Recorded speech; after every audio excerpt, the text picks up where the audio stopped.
할렐루야. 오늘도 금요 기도회에 기도의 자리에 함께 하신 여러분들, 하나님이 주시는 능력과 소망이 우리의 삶을 지배하는 복된 성도 되시기를 주님의 이름으로 축원합니다. 프로제리아라는 희귀병이 있습니다. 프로제리아라는 말인데 우리말로 하면 소아조로증 이렇게 말할 수 있습니다. 어린아이가 자라지 않고 조기에 노화 현상이 일어나는 치명적인 희귀 질환입니다. 전 세계적으로 한 100명 정도의 어린이가 이 병에 걸려 있습니다. 이들의 평균 수명은 15세 정도입니다. 원인도 모르고 치료 방법도 없는 정말 안타깝고 슬픈 병입니다. 2014년에 강동원 주연의 두근두근 내 인생이라는 영화를 통해서 일반 사람들에게 처음 알려진 병입니다. 현재 우리나라에는 한 명의 어린이가 그 병을 앓고 있습니다. 2018년에 이 아이의 아빠인 홍성원 작가가 내 손가락 아들이라는 책을 써서 그 가족의 이야기를 전해 주었습니다. 시간이 지나도 아이가 자라지 않고 그냥 늙어버리는 거예요. 한 3세쯤 된 아이가 50세, 80세 사람이 되어버리는 거죠. 그 아이의 부모의 마음은 과연 어떨까요? 우리가 감히 상상할 수 있을까요? 그런데 만약 하나님께서 나를 보실 때 그런 마음이 드신다면 어떨까요? 나이를 먹어도 자라지 않고 어린 나이의 상태에 그대로 머물러 있다면 그것은 정말 안타까운 일입니다.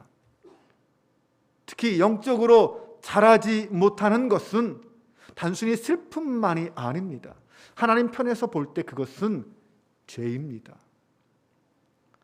자라지 못하면 자신이 누려야 할 그 축복의 특권들을 누리지 못할 뿐만 아니라 나를 통해서 다른 사람들에게 전해져야 할 그 축복도 차단됩니다. 또한 우리에게 축복을 공급받아야 될 이 세상이 손해를 보는 것이고 하나님이 이루실 그 놀라운 계획들이 이루어지지 않게 됩니다. 이 프로제리아 병에 걸린 아이의 부모의 평생의 소원이 뭘까요? 이 아이가 제발 자라기를. 아이야 제발 좀 자라다오. 그게 평생의 소원일 거예요. 자기 백성을 사랑하시는 하나님의 마음도 이와 같습니다. 너가 제발 자라라. 성장해라. 성숙해라. 이런 하나님의 탄식이 성경에 나옵니다. 히브리서에 보면 그 이야기가 나오는데 히브리서 독자들의 가장 큰 문제는 외부의 박해가 아니었습니다. 자라나지 못하는 것, 성장하지 못하는 것이 그들의 가장 큰 문제였습니다. 히브리서 5장 12절을 보면 때가 오래되었으므로 너희가 마땅히 선생이 되었을 터인데 너희가 다시 하나님의 말씀의 초보에 대하여 누구에게서 가르침을 받아야 할 처지이니 단단한 음식은 못 먹고 젖이나 먹어야 할 자가 되었도다. 신앙생활을 한 지 오래되어서 이제는 선생이 되어야 할 때가 되었는데 아직도 단단한 음식을 못 먹는 젖이나 먹어야 하는 어린 아이 상태에 머물러 있다는 것입니다.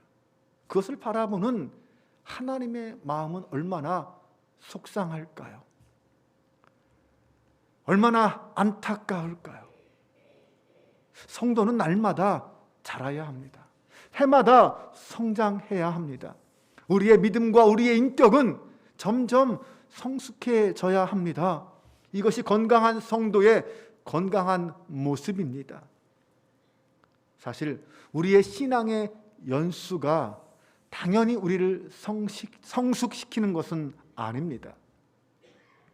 신앙이 성장하기 위해서는 다양한 경건생활, 그런 모습들을 가지고 우리의 신앙을 훈련시켜야 합니다.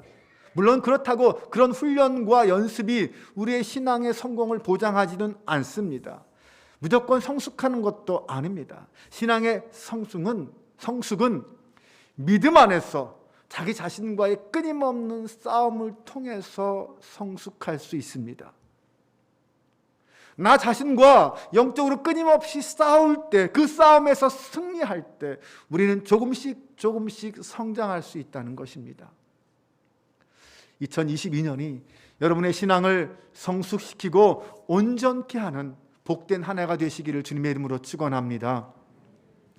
오병이어의 기적은 생각지도 않았던 방향으로 그 이야기가 흘러갔습니다. 예수님의 제자 하면 우리는 보통 12제자만 생각합니다. 하지만 실상 성경을 자세히 보면 예수님에게는 12제자만 있었던 것이 아닙니다. 그보다 훨씬 더 많은 제자들이 있었습니다. 누가복음 10장을 보면 예수님은 70명의 제자들에게 둘씩 짝지어서 마을로 파송하는 이야기가 나옵니다. 사도행전 1장을 보면 예수님의 승천 이후에 120명의 제자들이 마가의 다락방에서 성령의 충만함을 위해서 기도하고 있었습니다. 고린도전서 15장을 보면 바울은 예수님이 부활하신 후 한 번에 일시에 500여 제자에게 보인 적이 있다라고 말합니다. 이렇게 볼 때 적어도 예수님을 따라다니는 예수님의 제자는 최소한 500명 이상이었다라는 것을 알 수 있습니다. 오늘 요한복음 6장을 보면 오병이어 사건 이후에 많은 사람들이 예수님을 따라다니기 시작합니다. 물론 그들이 떡을 먹었기 때문이었죠. 그런데 그들 중에 일부가 예수님의 가버나움 회당에서의 설교를 듣고는 예수님을 떠났다라고 성경은 말하고 있습니다. 66절에 보면 그때부터 그의 제자 중에서 많은 사람이 떠나가고 다시 그와 함께 다니지 아니하더라라고 말합니다. 예수님을 따라다닌다고 해서 모두 예수님의 제자는 아닙니다. 단순하게 예수님에 대해서 아는 것, 예수님의 말씀을 듣는 것, 예수님의 기적을 경험하는 것이 예수님을 믿는다라고 말하기는 어렵습니다. 결국 예수님의 말씀과 그분의 사역에 대한 반응이 어떠냐에 따라 그의 믿음이 있고 없고가 결정될 것입니다. 오병이어 사건은 누가 진짜 예수님의 제자인지를 드러나게 했습니다. 또한 이 사건을 통해서 예수님은 떠나는 사람들을 통해서 진정한 믿음이 무엇인지를 우리에게 가르쳐 주었습니다. 첫 번째로 예수님의 부활 후 이 들리심을 믿는 사람이 진정한 믿음의 사람입니다. 오병이어 이후에 예수님은 갈릴리 바다를 건너서 가버나움으로 오셨습니다. 그리고 그 가버나움 회당에서 하나님의 말씀을 전하실 때 제자들에게 충격적인 말씀을 하셨습니다. 53절에서 56절 말씀을 화면을 보고 함께 봉독해 보겠습니다. 예수께서 이르시되 내가 진실로 너에게 이르노니 인자의 살을 먹지 아니하고 인자의 피를 마시지 아니하면 너희 속에 생명이 없느니라. 내 살을 먹고 내 피를 마시는 자는 영생을 가졌고 마지막 날에 내가 그를 다시 살리리니 내 살은 참된 양식이요 내 피는 참된 음료로다. 내 살을 먹고 내 피를 마시는 자는 내 안에 거하고 나도 그의 안에 거하나니.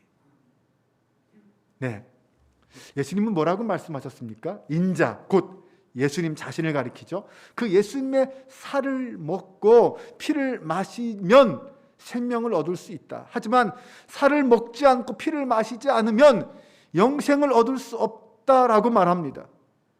인자의 살과 피가 참된 음료요 참된 양식이라고 말합니다. 그것을 먹어야 영생을 얻을 수 있다는 겁니다. 그런데 이 말이 많은 유대인들과 제자들에게 걸림돌이 되었다라고 말합니다. 왜냐하면 이것은 유대인의 입장에서 보면 말도 안 되는 상상할 수도 없는 일이었기 때문입니다. 살과 피를 먹으라는 그 예수님의 말씀은 율법을 정면으로 거스르는 말씀이었습니다.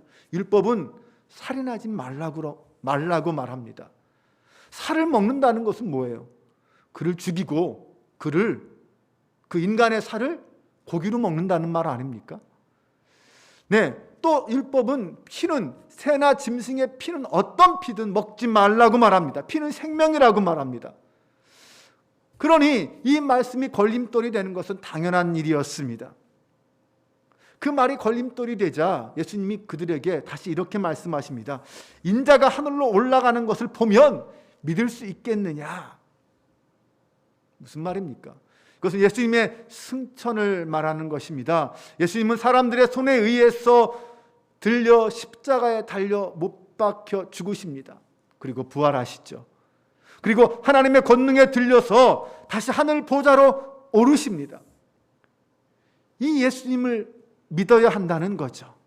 예수님의 들리심, 십자가 사건, 죽음, 여기 이것으로 인하여 믿는 자와 믿지 않는 자가 갈라진다는 것입니다. 생명을 주는 예수님의 살과 피에 대한 그 가르침은 사실 제자들에게는 깨닫기 어려운 문제였습니다. 그러나 믿음은 이해하고 깨달아져서 믿는 것이 아니라 주님의 말씀이기 때문에 믿는 것입니다. 내가 이성적으로 논리적으로 이해가 되어서 믿는다기보다 그 말씀을 누가 주셨느냐? 주님이 주신 말씀이기 때문에 이해가 되지 않아도, 깨달을 수 없어도 믿는 것입니다. 예수님의 죽음과 부활, 그리고 이 들리심을 믿는 자는 비록 그것이 내 생각으로는 이해할 수 없고 받아들일 수 없어도 그래도 그것을 믿는 자는 영생에 이르게 될 것입니다. 19세기 초에 미국의 저명한 정치가였던 다니엘 웨스터가 한창 나이였을 때의 일입니다. 어느 날 친구들과 함께 보스턴에서 저녁 식사를 하고 있었습니다. 그의 친구들은 목사나 변호사, 의사, 상인 등 그 모든 계층에서 활동하는 문학가들이었습니다. 저녁 식사를 하는 동안 대화를 하는데 대화의 주제가 자연스럽게 기독교에 대한 이야기로 흘러갔습니다. 대화를 이 웨스터가 주관하게 되었습니다. 그는 자신은 그리스도의 신성을 믿고 구세주의 구속하심을 의지한다라는 자신의 종교적 신념을 분명하게 밝혔습니다. 그때 웨스터의 맞은편에 상당한 문학적 명성을 가진 한 신사가 앉아 있었는데 그가 이렇게 물었습니다. 웨스터 씨, 당신은 예수 그리스도가 신도 인간도 될 수 있다는 것이 이해가 되십니까? 그때 웹스터는 그 신사를 보고 머뭇거리지 않고 이렇게 대답했습니다. 아닙니다, 선생님. 저는 이해할 수 없습니다. 그러나 내가 그것을 이해할 수 있다면 내가 예수님을 내 구주로 믿었던 것을 부끄러워할 것입니다. 내가 예수님을 이해할 수 있다면 그는 나보다 못한 존재가 될 수 있을 테니까요. 나는 하나님께 순종할 의무가 있다는 것을 확신하고 하나님 앞에서 내가 죄인이라는 사실을 믿고 나 스스로는 아무것도 할 수 없다는 사실을 압니다. 그래서 나는 나의 이성을 초월하는 초월적인 구세주가 필요합니다. 하나님이 보내신 자를 우리가 다 이해할 수 있다면 오히려 그가 믿을 수 없는 자가 될 거다라는 이 다니엘 웨스터의 말은 역설적이지만 진리입니다. 우리는 우리의 이성을 하나님의 자리에 올려놓으려고 합니다. 그러나 우리의 의무는 이해하는 것이 아니라 순종하는 것입니다. 하나님의 말씀이 때론 이해가 되지 않아도 순종할 때 거기에 능력이 나타납니다. 하나님은 우리를 이해하라고 부르신 것이 아니라 믿고 순종하라고 부르신 줄로 믿으시기 바랍니다. 두 번째로 예수님을 팔지 않는 사람이 진짜 믿음의 사람입니다. 64절 말씀에 보면 너희 중에 믿지 아니하는 자들이 있느니라 하시니 이는 예수께서 믿지 아니하는 자들이 누구며 자기를 팔 자가 누구인지 처음부터 아심이로라. 예수님은 자신을 따르는 사람 중에 자신을 따르지 않는 사람이 있다는 것을 아셨습니다. 뿐만 아니라 자신의 제자 중에 자신을 팔자가 있다는 것도 아셨습니다. 그가 누구인 것도 아셨습니다. 70절 말씀에 보면 내가 너희 12를 택하지 아니하였느냐, 그러나 너희 중에 한 사람은 마귀니라. 정말 충격적인 말씀 아닙니까? 그가 누굴까요?